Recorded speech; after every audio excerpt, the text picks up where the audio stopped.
존경하는 국민 여러분, 문희상 국회의장님과 주승용 부의장님, 선후배 동료 의원 여러분, 이낙연 국무총리님과 국무위원 여러분, 더불어민주당 성북박 국회의원 유승희입니다. 여당 원내대표는 한반도 평화 정착을 위해 초당적인 협력을 호소했습니다. 대화 타협의 정치, 그리고 일하는 국회를 만들자고 했습니다. 그런데 명색이 제1야당 원내대표는 아무런 대안 제시도 없이 냉전시대의 낡은 프레임과 노이즈 마케팅으로 국회의 품격을 땅바닥에 떨어뜨렸습니다.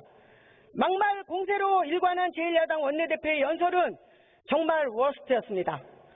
반면 진지한 정책으로 일관한 여당 원내대표의 연설은 베스트였습니다. 질의를 시작하겠습니다. 총리님 나오십시오.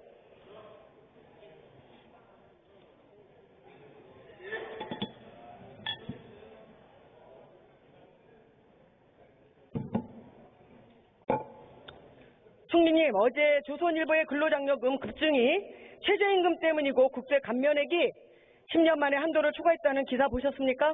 네. 근로장려금 급증이 최저임금 때문입니까? 네, 근로장려금이 작년 예산심의 때 증액된 것은 사실이고요. 이 자리에 계시는 의원님 여러분께서 일자리 안정자금에만 너무 의지하지 말고 근로장려금 EITC를 확대하라고 한결같이 권유해 주신 결과로 EITC를 좀 더 늘렸었습니다. 저는 근로장려금 EITC가 열심히 일을 해도 가구당 소득이 적은 서민을 지원하는 소중한 사회 안전망이라고 생각합니다. 총리님 맞죠? 네, 그 일을 해도 생활이 어려운 분들께 낸 세금을 돌려드리는 그런 좋은 제도입니다. 둘째 팩트체크 해야 되겠습니다. EITC가 국세 감면액 초과의 원인인 것처럼 조선일보가 보도했습니다. 맞습니까? 네, 그 전년에 비해서 증액이 된 건 사실이니까요. 그러나 그 감면액의 대폭적인 확대의 한 부분인 건 틀림없는데 가장 큰 비중이었다고는 보이지 않습니다.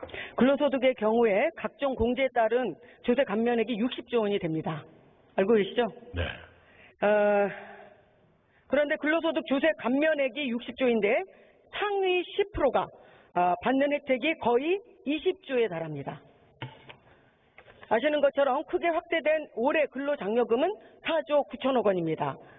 소득 상위 10%의 조세 감면 20조 원은 문제가 없고 사회안전망 차원에서 근로장려금 4조 9천억 원, 이게 국세 감면 법정 한도 초과의 원흉으로 이렇게 보도하는 거 맞습니까? 네, 이른바 고소득층의 기준을 어디까지 봐야 될지는 모르겠습니다만 이번 조세 감면의 액수를 굳이 나누자면 고소득층이 약 30%, 저소득층이 약 70%의 감면 혜택을 봅니다. 고소득층의 경우에는 일반적인 감면 혜택인데 소득이 높기 때문에 감면 액수도 많아지는 그런 경향이 있습니다. 예를 들어서 신용카드 사용에 따른 소득공제라든가 매출세액 공제 같은 것은 아무래도 고소득층이 더 많은 혜택이 돌아가는 그런 측면이 있습니다. 그러나 정부로서는 고소득층에 대한 조세 감면은 줄여가는 과정에 있다. 이 말씀을 드리겠습니다. 조세 감면 60조 중에 상위 10%가 20조를 가져갑니다. 네, 3대 7 정도. 네, 그렇습니다. 지난 2월에 제가 지역구에서 동별로 11차례 유정보고회를 했는데 매회 150분 정도에서 200분 정도 연인원 한 1,800분이 참여를 했습니다. 제가 주민분들께 근로장려금 정책에 대해서 설명을 드리고 아시는 분 손 들어보세요 했더니 고작 4분 내지 5분밖에 손을 안 들었습니다. 근로장려금이 뭔지 모르는 분들이 너무나 많이 계십니다. 지난 국감에서도 여러 차례 지적했는데 근로장려금 홍보를 강화해야 합니다. 이 국세청만으로는 홍보를 감당할 수가 없습니다. 특히 비공식 부문의 근로자들은 이것을 알 수가 없습니다. 또 알릴 수가 없습니다. 그래서 행정 단위의 총장님들께 특수수당을 특별수당이라도 드려서 이 홍보를 강화해야 된다고 생각하는데 총리님께서 어떻게 생각하십니까? 네, 더 노력을 하겠습니다. 우리 지자체 최일선 행정조직까지 망을 형성해서 그걸 알려드리도록 하겠고요. 복지시책을 포함해서 우리 국민들께서 몰라서 혜택을 못 받는 그런 경우는 없어져야 한다고 생각을 합니다. 예. 총리님께서 500만 순수 일용직 근로자의 연평균 소득이 얼마인지 아십니까? 500만? 예. 순수 일용직 근로자 968만 원입니다. 10만 원이 안 됩니다. 굉장히 열악합니다. 이 중에 절반은 300만 원 이하입니다. 네, 연소득이 그렇죠. 예. 반면에 소득 상위 0.1% 2만 명 정도 되는데요. 연평균 소득이 15억입니다. 소득 상위 1% 22만 명 연평균 소득은 4억 원입니다. 우리나라 부동산 금융자산 불로소득이 총 136조 정도 되거든요. 그런데 상위 10%가 이 중에서 무려 90%를 가져갑니다. 통계청은 지난해 4분기에 상위 20%의 소득이 하위 20%의 소득이 전년도에 비해서 18% 감소했고, 그리고 상위 20%의 소득은 10%가 증가했다, 이렇게 발표했습니다. 이 통계청 발표를 보고 총리님 어떤 생각을 하셨습니까? 네, 굉장히 뼈아팠습니다. 그리고 아까도 말씀드린 것처럼 하위 20%의 절반 가까이가 70대 이상의 노인들입니다. 이 고령화가 한꺼번에 덮쳐서 분배구조의 악화를 더욱더 재촉하고 있는 이 현실을 어떻게 이런 흐름을 더 완화할 것인가, 심각한 정책 과제라고 생각합니다. 총리님, 포용적 사회안전망 강화를 위해서 소득 격차가 굉장히 중요하지 않습니까? 네. 정부가 어떤 노력을 하고 있죠? 여러 가지 있습니다. 무슨 저소득층의 일자리 제공, 또 소득의 보전, 사회안전망의 확충, 크게 보면 그런 것들이겠습니다. 저소득층의 고용, 주거, 의료, 여러 방면에 걸쳐서 도움이 촘촘하게 이루어져야 한다, 이런 생각을 갖고 있습니다. 우리나라 사회복지 지출이 약 얼마인지 아십니까? 사회복지 예산이 약 190조입니다. 네, 40% 조금. OECD의 절반에 불과합니다. 네. 국민의 기본권 보장을 위해서는 사회안전망을 더더욱 강화해야 되겠죠? 네. 그런데 제1야당이 말끝마다 좌파 포퓰리즘이라고 혹세무민하고 있습니다. 참 어처구니가 없습니다. 그래서 저는 제발 좀 공부 좀 하셨으면 좋겠습니다. 총리님, OECD 절반에 불과한 복지 지출을 확대하는 것이 좌파 포퓰리즘입니까? 어떻게 생각하세요? 네, 그런 용어를 너무 남발하는 경향이 있다는 걸 안타깝게 생각합니다. 총리님, 사회안전망 강화를 위해서 사회복지 지출을 2배로 확대해야 합니다. 어떻게 생각하세요? 네, 여러 가지를 감안할 게 있을 겁니다. 감당 능력이라든가 또는 국민적인 동의도 필요할 것이고요. 또 얼마나만큼의 시간을 들여서 할 것인가, 여러 가지 고려해야 될 텐데, 그러나 우리 고령화나 빈곤화 속도에 비하면 마냥 늦출 수는 없겠다, 이렇게 생각을 합니다. 그렇죠. 그런데 돈이 필요하죠. 재원이 필요하죠. 네. 더 이상 저는 부자 증세를 외면할 수 없다고 생각합니다. 최근에 미국에서 부유세 논쟁이 뜨겁게 일어나고 있습니다. 알고 계십니까? 네, 대선 후보들마저도 몇 분이 그 말씀을 하고 계시는 것 같습니다. 미국에서 소득세 최고세율을 70%를 받아야 된다, 이렇게 주장하는 하원 의원이 있고요. 그리고 잘 아시겠지만 미국의 차기 대선 주자인 엘리자베스 워렌 상원 의원이라든지, 그리고 유명한 버니 샌더스 같은 경우에는 부유세 도입 그리고 상속세 강화를 주장하고 있습니다. 총리님께서는 이러한 부유세, 미국에서조차도 일어나고 있는 부유세 논쟁에 대해서는 어떻게 생각하고 계십니까? 네, 고려 요소가 꽤 많다고 생각을 합니다. 의원님의 그런 정의감은 충분히 이해를 합니다만은, 외국의 사례를 보면 도입하려다 못하는 경우도 있고 아주 도입을 하고 있는 나라도 있긴 있습니다만, 우리가 재작년에 최고소득세를 42%로 올렸습니다. 그것이 불과 1, 2년 전이기 때문에요. 좀 더 많은 논의가 필요하지 않겠는가 생각을 합니다. 미국에서 소득세 최고세율이 90%를 넘은 적도 있습니다. 알고 계십니까? 네. 놀랍게도 우리나라도 1974년도 박정희 정부하에서 종합소득세를 본격적으로 도입을 했고요. 네. 그리고 최고세율이 70%였습니다. 그래서 공부를 해야 된다는 겁니다.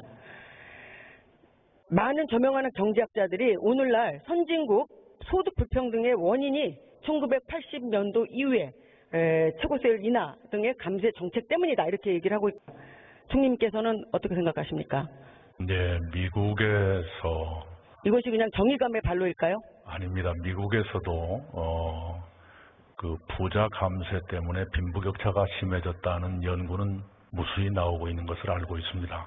단 우리의 경우에 지금 OECD의 평균 정도 되는 최고 소득세율을 가지고 있습니다만 이걸 더 올릴 것이냐 여부 사회적 논의가 필요하다 이렇게 생각을 합니다. 우리나라 국민 여론상 부유세 도입에 대해서 몇 프로가 찬성하고 있는지 알고 계십니까? 그 도입에 대해서는 찬성하는 분이 좀 더 많을 것이다. 슈퍼리치에 대해서 도입을 하는 것을 67% 정도가 찬성하고 있습니다. 부동산의 경우에 최근 종합부동산세를 강화하고 공시지가 현실화하고 있고 그렇게 되고 있습니다. 정상화의 길로 가고 있다고 저는 생각합니다. 금융자산의 경우에 근데 제대로 된 과세를 못하고 있죠? 예, 뭐 여러 가지 지금 그 개선을 검토하고 있는 과정입니다. 예, 주식 양도세는 현재 납세 인원이 얼마인지 아십니까? 제가 정확히 모르겠습니다만. 고작 1만 명밖에 안 됩니다. 네. 증권거래세 인하를 지금 하려고 한다. 이렇게 정부의 발표가 나왔는데 주식 양도세 전면 과세, 배당이자 과세 확대가 필요하다고 보는데 총리님 어떻게 하시겠습니까? 이제 주식시장에 미치는 영향이 어떨 것인가 그리고 조금 전에 말씀 주신 증권거래세와 이 양도세를 어떻게 조화할 것인가가 한꺼번에 검토돼야 한다 이렇게 생각합니다. 재정개혁특별위원회가 지난해 2차례나 배당, 이자 등 금융소득 종합과세 기준을 2천만 원에서 1천만 원으로 내려야 된다 이렇게 주장한 거 알고 계시죠? 제가 잘 못 들었습니다. 예, 말씀 듣고 알 것 같습니다. 예, 살펴봐 주시기 바랍니다. 총리님, 예. 포용적 사회 안정망 강화를 위해서는 최고세율 70% 인상, 그리고 상위 1%가 보유하고 있는 자산에 대한 부유세 도입, 더 이상 좌시할 수 없다고 생각합니다. 총리님 답변해 보시죠. 네, 아까도 말씀드린 것처럼 그 말씀의 취지는 충분히 이해합니다만은 사회적인 양해랄까 이런 것이 필요하지 않을까 생각을 합니다. 네, 신중히 생각하겠습니다. 총리님께서 더 이상 좌시할 수 없다라고 하는 것에 대해서는 긍정적으로 답변을 하셨다고 보고요. 저는 이렇게 주장합니다. 받아들여야 합니다. 예, 총리님께서 더 진지하게 수고해 주시기 바랍니다. 네. 예, 들어가시기 바랍니다. 감사합니다. 감사합니다. 부총리, 예, 부총리님이 나오시기 바랍니다.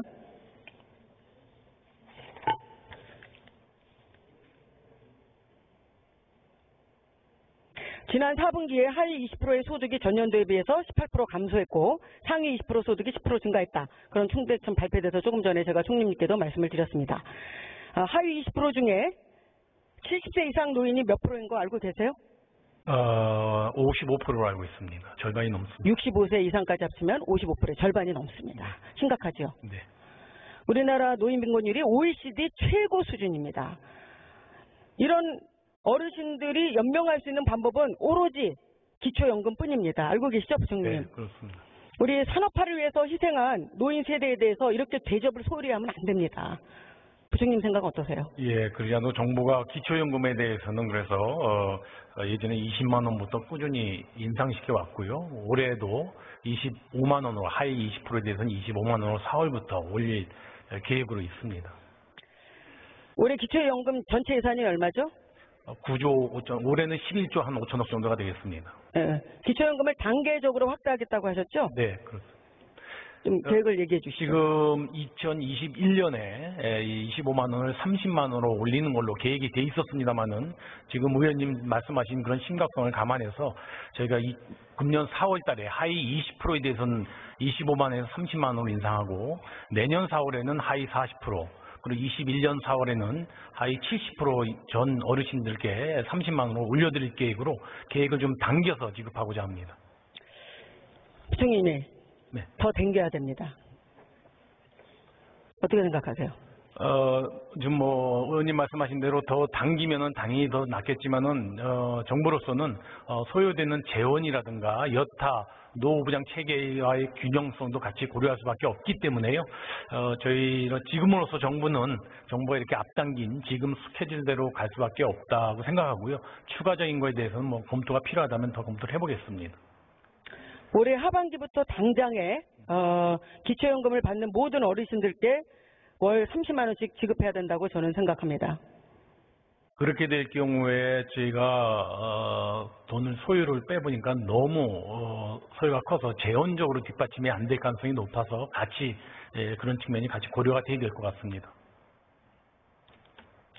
75세 이상 노인에게는 가능하면 차등적으로 10만 원을 더 지급해서 40만 원씩 지급해야 된다는 그런 주장도 있는데 어떻게 생각하십니까? 예, 특히 의원님께서 그런 말씀을 많이 주신 걸로 제가 기억을 합니다. 기초연금 아까 말씀드린 것처럼 노인 어르신들께 더 많은 기초연금을 들여서 노후 보장 체계를 탄탄하게 해주는 것이 바람직합니다만은 지금 의원님 말씀하신 대로 40만 원까지 올릴 경우에 당장 제가 보기에 한 5조 정도가 더 추가적으로 소요가 되고요. 앞으로 5년간 소요로 저희가 추계해 보니까 한 20조 정도가 필요합니다. 그렇다면은 정부로서는 이와 같은 재원이 안정적으로 뒷받침될 수 있는지, 그리고 기초연금에 대해서 그렇게 당장 그렇게 할 수 있는 것이 가능한지를 저희가 짚어보지 않을 수가 없어서요. 의원님께서 올려줘야 한다는 그런 취지는 정부로서 충분히 동감하면서 같이 검토를 좀 짚어나가도록 하겠습니다. 하반기부터 당장 기초연금 받는 모든 어르신들 70%죠. 네. 30만 원씩 지급하게 되면 얼마가 더 재정이 소요가 됩니까? 저희가 한 3조 정도로 생각을 하고 있습니다. 정확히 빼보진 않았습니다만. 얼마 전에 IMF가 정기 부양을 권고했죠. 네. 네, 그 내용을 좀 설명해 주십시오. 예, 제 IMF 조사단이 지난 2월 말부터 3월 초까지 약 한 20일 정도 우리나라 경제에 대해서 조사를 하고 들어갔습니다. 저도 귀국하기 전날 만나봤는데 전체적으로 그분들 지적은 한국 경제의 전체적인 상황에 대해서는 일단 펀더멘털을 좀 탄탄하다는 1차적인 평가는 내려줬습니다. 다만 최근에 경기가 굉장히 어려움을 겪고 있다는 것에 대해서 그런 역풍을 맞고 있다라는 표현을 하면서 어려움에 처해 있다는 말씀은 하셨습니다. 그래서 금년도에 정부가 의욕적으로 타겟팅하고 있는 성장률 2.6%를 달성하려면 정부의 재정 보강이 필요하다. 다시 말해서 추경이 필요하다는 권고를 저희에게 한 바가 있습니다. 어느 정도 규모를 권고했죠? IMF는 통상 국가에 따라 다 다릅니다만 통상적으로 GDP의 0.5% 정도를 통상적으로 권고를 합니다. 우리나라 GDP를 따져본다면 IMF의 권고대로 한다면 액면으로 구태여 말하자면 한 9조 정도가 되겠습니다. 그러면 노인민고 지금 해소에 당장에 필요한 금액을 아까 2조 내지 3조라고 말씀을 하셨죠. 그러면 여기에 써야 되는 거 아닙니까? 추경 여부에 대해서는 정부가 경기 상황 종합적으로 같이 고려를 하고 있고요. 노인 어르신들을 위한 여러 가지 지원 조치가 저도 필요하다고 보는데요. 그 필요하다는 것이 꼭 기초연금뿐만이 아니고 저희가 보건대는 노인의 일자리라든가 여러 가지 또 지원할 수 있는 여러 가지 요소들과 사업들이 있습니다. 그래서 그런 사업들에 대한 집행 상황과 우선순위를 좀 판단해 봐야 될 것 같습니다. 노인 빈곤 해소를 위해서 2조 내지 3조 추경을 긴급하게 편성해야 합니다. 전혀 하실 생각이 없습니까? 의원님 아까 말씀드린 것처럼 정부가 추경 편성 여부를 포함해서 검토를 하게 되면 의원님 말씀하시는 것도 같이 포함해서 검토를 하겠습니다만은 기초연금을 올리는 것에 대해서는 아까 말씀드린 대로 이미 30만 원으로 올리는 정부의 스케줄이 있기 때문에 그 스케줄만이라도 차질 없이 가는 것이 1차적으로는 저희가 가장 당면한 과제가 아닌가 생각이 됩니다. 올해는 추경으로 하고 내년부터는 증세로 재정대책을 세워야 하는데 부총리께서는 좀 전에 얘기한 대로 최고세율 인상 70%까지 하는 부분 그리고 부유세 도입에 대해서 어떻게 생각하십니까? 예, 의원님 근로소득세 아까 최고세율을 작년에 재정에 42%로 저희가 올렸고요. 근로세가 우리 GDP에서 차지하는 비중을 본다면 사실 OECD 국가에 비해서 그다지 이렇게 높지가 않습니다. 그런 측면에서 저희가 근로소득세를 갖다가 작년에 42% 최고세를 올린 마당에 70%까지 올린다는 것은 현실적으로 굉장히 어렵지 않을까 생각이 됩니다. 의원님께서 안정적 재원 확충을 위해서 또 복지 재원 확충을 위해서 최고세라든가 부유세 말씀은 지난 2, 3년간 쭉 꾸준히 주신 걸로 저희도 알고 있습니다. 현실적으로 채택하기에는 굉장히 어려움이 있어서 정부로서도 한겨레 신문에서 우리 정부가 지금 그 조세 감면 제도에 대해서 너무 소극적이다. 너무 많이 감면해주고 있다. 그런 제도 정비를 아주 제대로 못하고 있다. 이런 지적을 한 거인데 알고 계시죠? 조세 감면에 그것도 재원 대책에서 상당히 중요한 부분 아닙니까? 예, 조세 감면에 대해서는 정부가 이제까지 초지일간 해왔던 것은 고소득층에 대한 감면에 대해서는 꾸준히 축소시켜 왔고요. 저소득층을 위한 여러 가지 세제 지원적 측면의 감면은 오히려 늘려왔다는 말씀을 드리고요. 전체적으로 이 양자를 합한 전체적인 조세 감면에 대해서는 전체적으로 정부가 좀 정비해 나가는 걸로 그렇게 생각을 하고 있습니다. 조세 감면의 역진성 해소를 위한 대책을 제가 계속해서 얘기를 드렸는데 그 부분에 대해서 어떤 계획을 세우고 계십니까? 아까 말씀드렸던 대로 의원님 지적도 있으셨고 또 정부로서도 고소득층에 대한 조세 감면 제도에 대해서는 꾸준히 축소를 시켜와가지고 전체적으로 그런 감면에 있어서의 역진성을 최소화하려는 것은 정부도 같이 의견을 같이 하고 있습니다. 이제까지도 그렇게 해왔고 앞으로 세제 개편을 검토한 데 있어서도 그 원칙을 견지하도록 하겠습니다.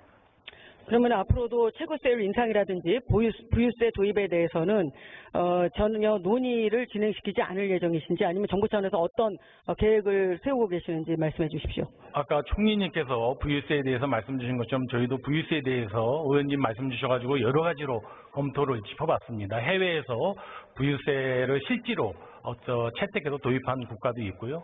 또 도입했다가 문제가 있어서 다시 철회한 국가도 있었습니다. 그리고 지금 의원님 지적하신 그런 내용들이 우리 경제 현실에서 작동이 되려면 현실적으로 수용 가능성, 국민적 공감대 이런 것들이 다 같이 짚어봐야 되기 때문에 정부로서는 짚어보고 있긴 하지만 당장 그와 같은 제도의 적극적인 측면에서는 고려하고 있지 못하다는 말씀을 드립니다.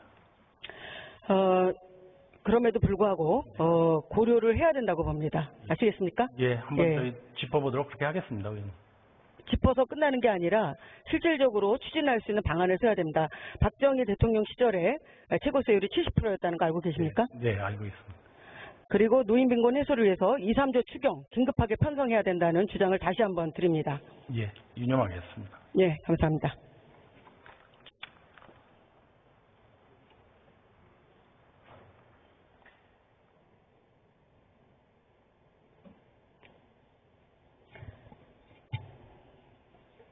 존경하는 국회의장님 그리고 선후배 동료 의원 여러분, 기초생활을 넘어서 모든 국민의 기본생활을 보장하려는 우리 문재인 정부의 포용국가 비전이 성공하기 위해서는 소득 격차, 양극화 반드시 극복되어야만 합니다. 우리 국회가 여야와 정파를 떠나서 정책으로 그리고 입법으로 대한민국의 미래를 위해서 품위 있는 국회를 만들어 갑시다. 경청해 주셔서 감사합니다.